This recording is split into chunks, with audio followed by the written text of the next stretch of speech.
All right, let's take a look at that KD ratio. We are at 2.172. The reason why it's gone up is because I've been doing a lot of squad play. The guys have been wanting to do casual, but we've also done escalation and conquest. And when I'm playing in the squad, I tend to do fairly well. My KD ratio usually doesn't go down from that kind of gameplay. The gameplay you're about to see is Eastwood. This is only the second or third time I've ever played the map.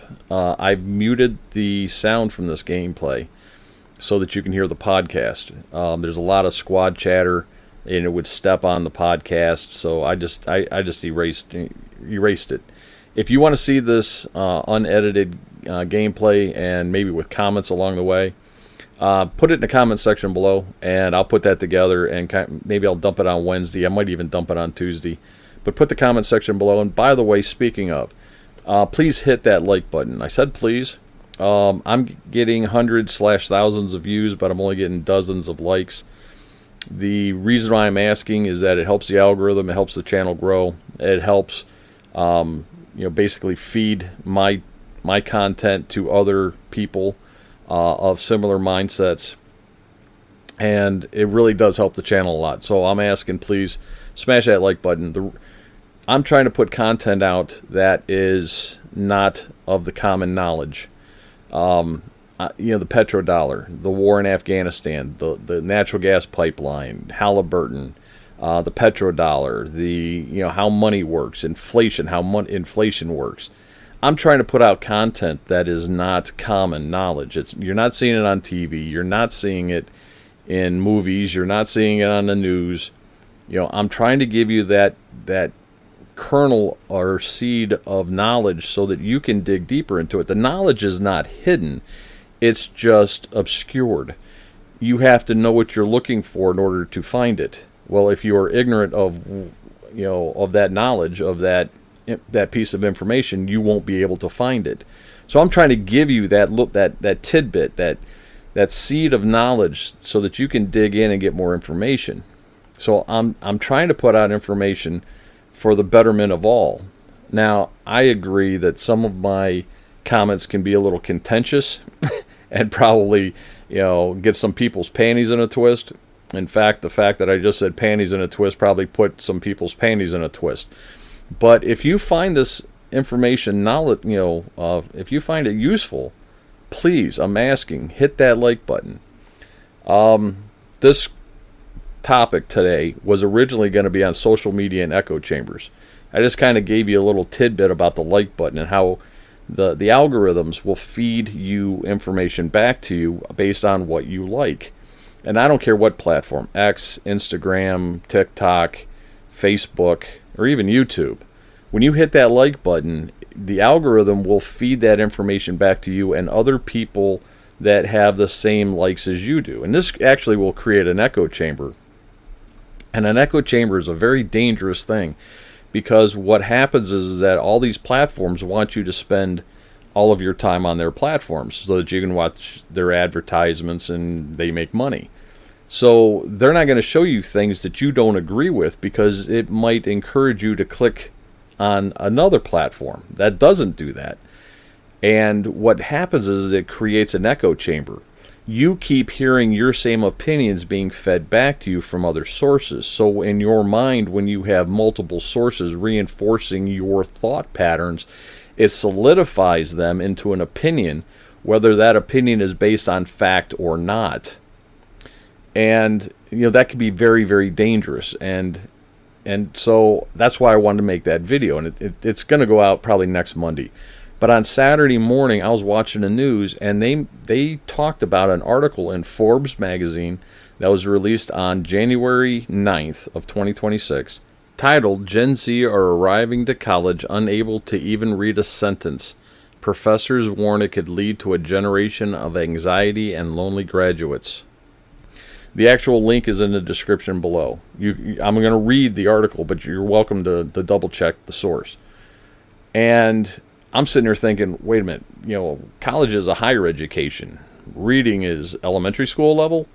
There's a disconnect here.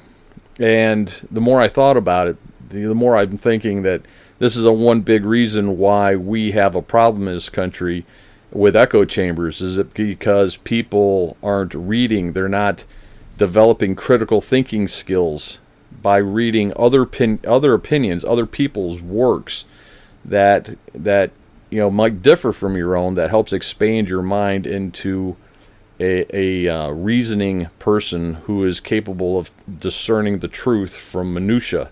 So when I saw this on the news, I realized that I needed to do this first. The fact that we have kids going to college that can't read a book, can't read more than a couple sentences, and their attention span is so short that they can't read a book or philosophical works or anything like that, really made me realize that I needed to cover this. So I dug out the article, I hunted it down, and I read it, and I decided that I was going to make this video on that. So without further ado, first hit that smash that like button, please. And without further ado, here it is. Gen Z can't read. You're listening to the Raging SeaBears podcast. So this podcast, which is being released on Monday, January 26th of 2026, was originally going to be about social media and the echo chambers that they create. And in it, I was going to talk about how these echo chambers that are created online are really creating a form of brainwashing. And brainwashing is very effective against the weak-minded. And on Saturday morning, I was watching the news, and this article from Fortune magazine came out. And I feel that because it's relevant in the news today, that I need to get this out. In fact, it reinforces my argument about the echo chambers in social media. So it's very apropos. So I'm going to read this article, and I'm going to comment as we go along. So this is Fortune magazine. It was actually released on January 9th, but I don't read Fortune magazine. This popped up in the news. I had to dig it out. And I'm leaving the links in the description on the YouTube channel and on the podcast. So you're welcome to read it yourself. So it says, Fortune magazine, Gen Z are arriving to college unable to read a sentence. Professors warn it could lead to a generation of anxiety and lonely graduates. The first thought that crosses my mind is, hide the kids, this bad word coming. How the fuck are these kids getting into college if they can't read? Right? I thought college was a higher learning. And these kids, I know they read text messages, but apparently, as I dig into this article, they cannot comprehend sentences and have never read a book. So let's dig into it a little bit. It says, as Gen Z ditch books at record levels, students are arriving to classrooms unable to complete assigned reading on par with previous expectations. It's leaving colleges no choice but to lower their expectations. Okay, so I'm going to pause here and kind of spin off on a tangent. There's a lot of people out there screaming racism when it comes to college, and here's part of where I think some of the problems coming from. First off, they're lowering admission standards to get into colleges, and the fact that kids are getting into colleges that can't read kind of reinforces that opinion. So they're lowering expectations to allow minorities to get into schools because they claim it's quote unquote inequitable that kids that come from a low income school district aren't being allowed into Harvard. And so they're lowering their admission standards or weighing admission standards based on skin color without any or reducing the weight of the academic background. So then these kids get admitted into these colleges, and they don't know how to read, they don't know how to do critical thinking, they don't know how to do higher math, and so then they start failing out, and these college professors are then grading on a curve or removing grades altogether. So because if you start kicking out these kids that were admitted based on their skin color and because they can't keep up with the academia, then now the school's being racist because you're failing out a disproportionate number of minorities. There's major problems with colleges today, and that's one of them. But let's continue the read. One shocked professor has described young adults showing up to class unable to read a single sentence. Quote, "It's not even an inability to critically think," Jessica Houghton Wilson, a professor of great books and humanities at Pepperdine University, told Fortune. Quote, "It's an inability to read sentences." Her observation reflects a broader trend. Nearly half of all Americans did not read a single book in 2025, with the habit plunging some 40% over the last decade. And even with young people embracing Book Talk, a TikTok subcommunity dedicated to books and literature, Gen Z's reading habits still lag behind all other generations. Americans aged 18 to 29 read an average of just 5.8 books in 2025, according to YouGov. Quote, "I feel like I'm tap dancing and having to read things aloud because there's no way that anyone read it the night before," Wilson admitted. Quote, "Even when you read it in class with them, there's so much they cannot process about the very words that are on the page," end quote. It begins another longer passage, but let's touch on this for a minute. First off, at any given time, I personally am reading 2 to 3 books. I swim laps, and when I swim, I listen to an Audible book. So that's one. 2, I have a book next to the porcelain throne, which I read while I'm doing my business. And a third book I have next to my lazy boy chair for when my wife puts on some inane show about, real estate agents in California and how big the boob job they just got and the lip fillers they got shoved in their face. So at any given time, I'm reading 3 books, and they're saying that the average is only 5.8 books. Seriously? I'm reading that in a month. Okay. So let's continue. The next section titled "Students are struggling to read long passages." With students struggling, academics have been forced to adapt, a move critics describe as coddling. For her part, Wilson has turned to reading passages aloud together, discussing them line by line, or repeatedly returning to a single poem or text over the course of a semester, in part so students can begin to develop the skills to read critically on their own and be prepared for their postgraduate career. Excuse me? You're reading them line by line repeatedly to get the students to understand it?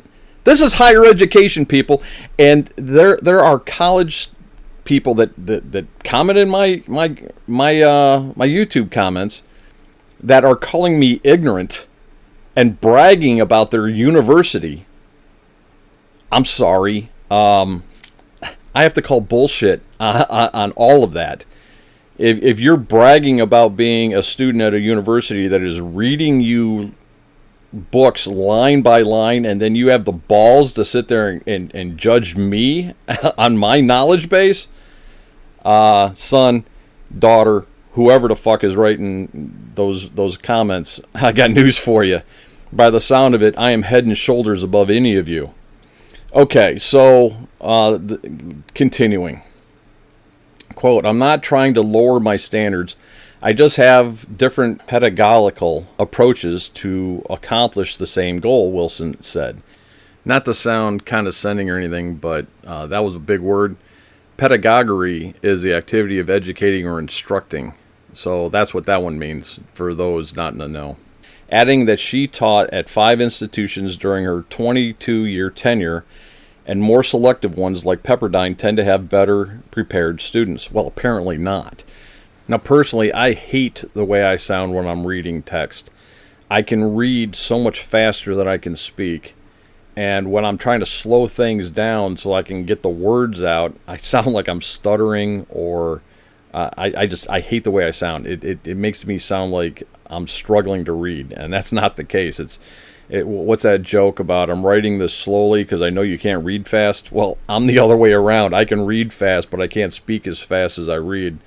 So That's just a side note. Continuing, for Timothy O'Malley, a theology professor at the University of Notre Dame, adapting to changes in students' behavior hasn't been especially difficult. It's always his job to tailor classes to students' needs, he argued. What's more, he said students showing up to class unprepared is nothing new. Early in his career, O'Malley typically assigned 25 to 40 pages of reading per class. The students would either do it or admit they struggled. Quote, today, if you assign that amount of reading, they often don't know what to do, O'Malley said, noting that many students instead just lean on AI summaries and miss the point of assigned reading. Okay, pause. I remember when I was in high school and college, a lot of kids, we had this assigned reading, and there was this thing called Cliff Notes.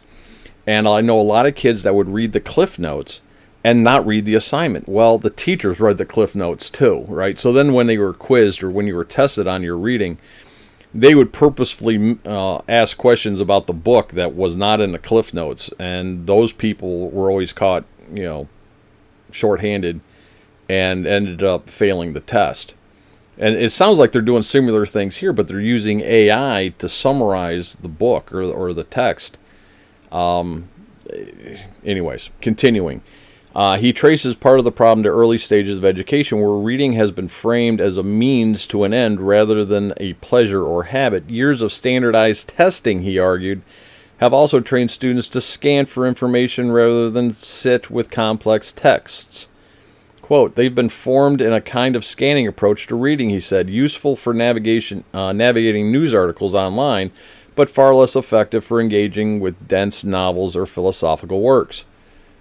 Hello, that would explain why there's so many morons out there that believe that the United States is a racist nation, that white supremacy rules supreme, that there's such a thing as white privilege. This is a whole other argument. I'm just kind of spinning off on a tangent. These people are idiots. They don't know how to read, and they're being, they're scanning text and news article titles that have been framed specifically to shape their minds. And again, this is I'm jumping ahead to next week's rant about echo chambers. But the fact that people can't read or have critical thinking skills, it makes it so much easier to control them or shape their minds. Now, like I said, when I heard about this article, I knew that I had to do this for the Monday's video drop.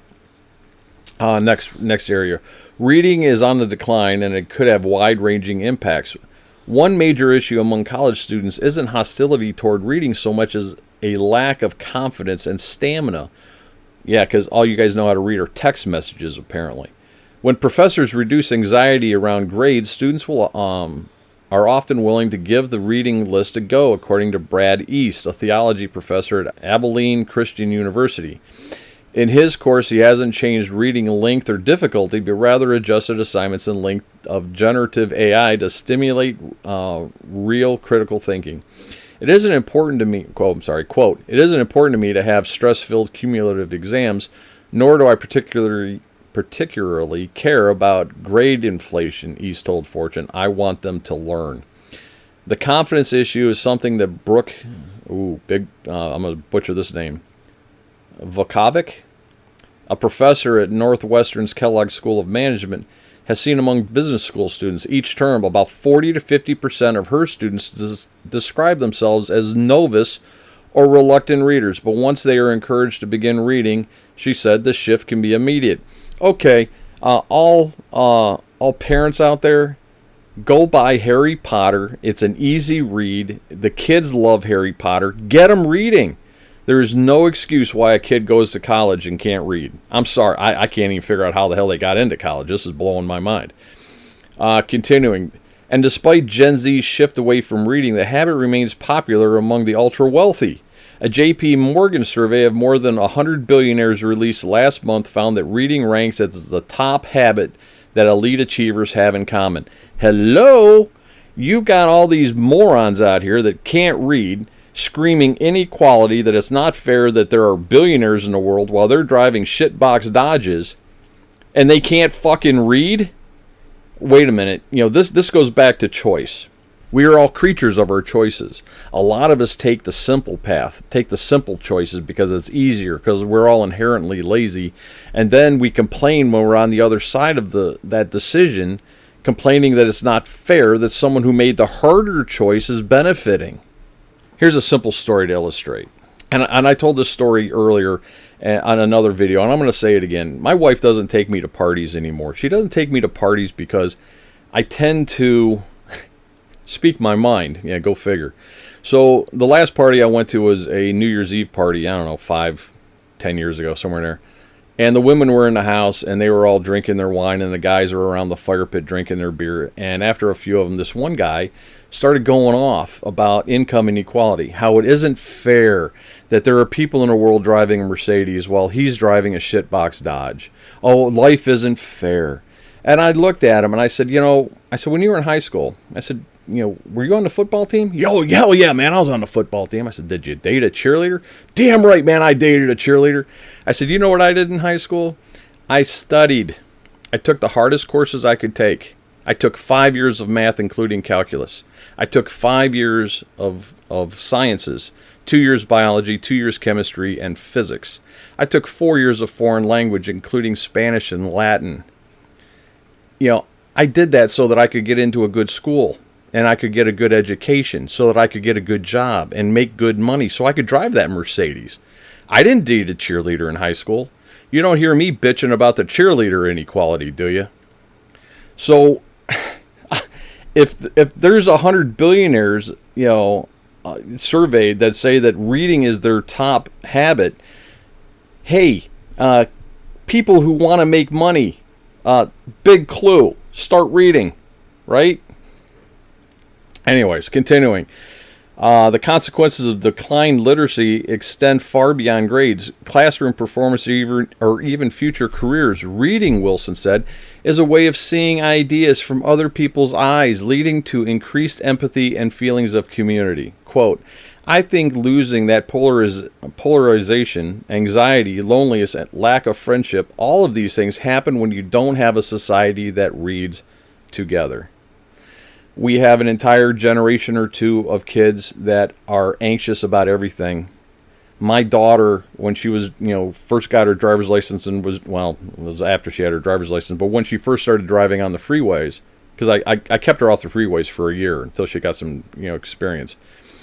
And she had to drive down to college. She ended up going the wrong way on the freeway, and it was funny. She said that she was coming up on downtown Atlanta, and she started to panic, and so she pulled over to the side, and she told me this after the fact. She goes, "Dad, I was gonna call you, but I didn't." I said, "Well, why didn't you?" She said, "Well, I knew what you were gonna say." And what would I have said? I asked. She said, "Well, you would have said, you're a smart girl, you'll figure it out," and would have hung up on me. I said, "Well, you got home, didn't you?" She goes, "Yeah," but she had such anxieties about getting on the freeway. But it's funny, after that experience, after she figured out that she could, run into a problem and solve the problem herself and get herself home without help, after that I never heard again of her having a problem on the freeway.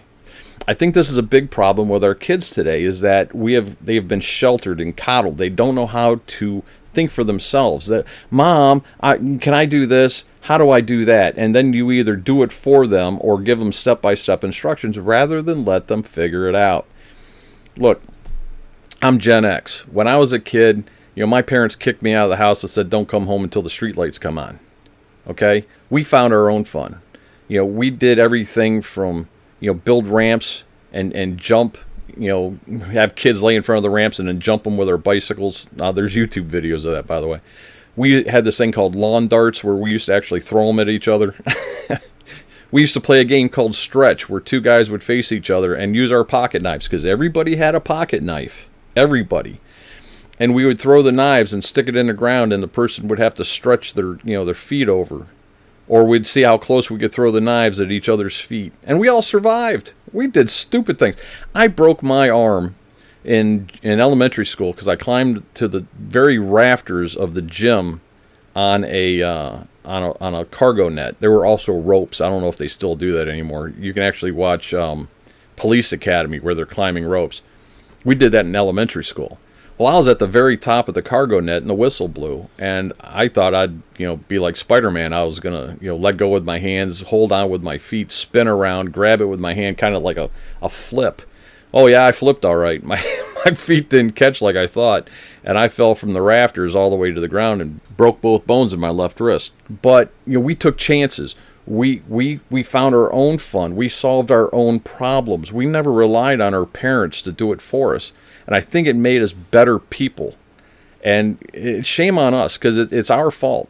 I'll own it, right? It is our fault that that the millennials somewhat, and Gen Z in particular, are so scared of the world. They don't know how to solve their own problems. They're not being forced by their parents to read and to continue their education. I had my kids reading books. My daughter wanted to go see what the hell is the name of that movie? Hunger Games. And I told her, I said, if you want to go see the movie, you're going to read the book first. And so she read the book. She read the whole series. I think another of the problems of today is that parents don't want to be bothered with the kids. Kids start screaming, you throw a tablet in their hand, and then it's like a portable babysitter, and they're sitting there being controlled, by someone else. When the kids are little, they're little sponges of, that just absorb knowledge. And if you're letting, online sources control your kids or stuff that information into your kids, you don't be surprised when they become rebellious or give you problems at a later time. And I will never forgive Disney for this when I saw that Zoom call where the executives of Walt Disney admitted that their objective is to groom children and to push, an LGBT agenda onto children. Walt Disney, the one where you always thought was safe, that you could plop your kids down in front of a Disney cartoon. And look, I'm sorry. If you're LGBT, good for you. Whatever, right? I honestly don't give a shit who or what you screw in the bedroom. That's between you, it, and God. I have a big problem when you start, pushing this shit on young children that are impressionable. I'm sorry, a 6-year-old kid doesn't need to know, about homosexual sex. A 6-year-old kid needs to, wonder if he's getting a baseball and a mitt for Christmas, or going out in the field and playing a game of ball, or riding a mini bike through the field, or sex has nothing to do with pre-adolescent children at all. And anybody that's pushing that shit should go to jail. And I'm way off topic here. I'm spinning again. But parents out there, you need to be encouraging your kids to read. Turn the TV off. Make the kids read a book. Give them extra allowance for every book they read. I did that. I gave my kids $5 for every book they read. And I would quiz them because they read books I'd already read. Encourage the kids. Do whatever it takes to help. Look, if you can read, if you're a child and you learn to read, everything else falls into place. You can you don't have to learn history. You can read history. You can read philosophy. You can read biology. You can read the sciences. If you can read, everything else falls into place. If you can't read, you can't. What did it say right there at the bottom? The consequences for declined literacy extend far beyond grades, classroom performance, or even future careers. Reading, Wilson said, is a way of seeing ideas from other people's eyes, leading to increased empathy and feeling of community. Haven't you ever heard that saying? Put yourself in the other person's shoes. A good way of doing it is through a book. Again, back to the echo chamber. When you only hear your perspective fed back to you a million times, and this is going to be next week's conversation, when all you hear is your same ideas being fed back to you a million times, you start believing that is reality, whether it's based on fact or not. If you read other people's opinions, other people's views, your world expands and your thought processes can then start encompassing the opposite point of view, or a point of view you've never thought of. Reading is so critical to society that I cannot believe that it has fallen to the wayside, let alone the fact that kids are being admitted into college unable to complete a book.